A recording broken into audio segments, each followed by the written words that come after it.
29 декабря в Нижнекамске произошла история, в реальность которой невозможно поверить. Произошедшее больше похоже на страшный кошмар, но, тем не менее, все это случилось на самом деле. Однажды дворовый пес Зевс вместе со своим другом, как обычно, бегали по улицам и искали пропитание. Но на пешеходном переходе животные неожиданно попали под колеса автомобиля.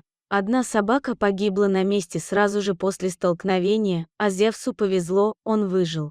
Впереди бедолагу ждал самый настоящий ужас. Зевс получил серьезную травму задней лапы. На помощь животному бросились дети, положили собаку на куртку и потащили его к подъезду. На шум вышли жители дома, было принято решение позвонить ветеринару.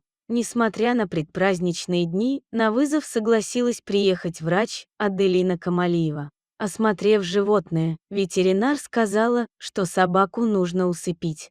Это слово стало ключевым в судьбе Зевса. Врач взяла с жителей дома 3000 рублей и сделала животному последний укол в его жизни. Собака затихла, и жители подъезда в тот же день похоронили Зевса. На следующее утро произошло что-то невероятное. Собака, как ни в чем не бывало, вернулась к подъезду и смотрела на всех, ожидая поддержки. Конечно же, это вызвало шок.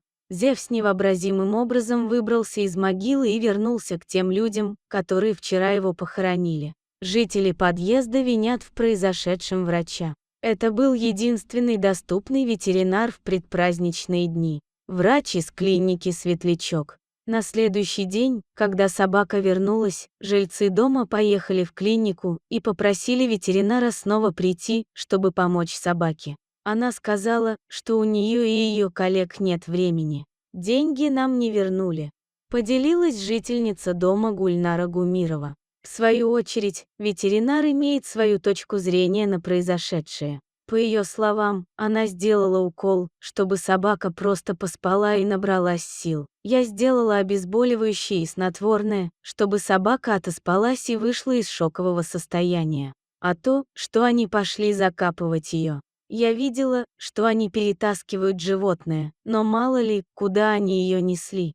Рассказала Аделина Камалиева. Да, произошло чудовищное недоразумение, но это не снимает ответственности со всех участников событий. Пожалуй, в этой истории оплошали все люди, кроме детей, которые принесли животное к подъезду. Несмотря на весь этот странный ком событий, Зевс чувствует себя нормально. Сейчас он находится на передержке, а его судьбой занимаются зоозащитники. Надеемся, что Зевс сможет забыть, что с ним произошло, и станет счастливым питомцем. Спасибо, дорогие зрители, что дослушали до конца. Делитесь своим мнением в комментариях, а также подписывайтесь на канал, где вы найдете еще много интересного.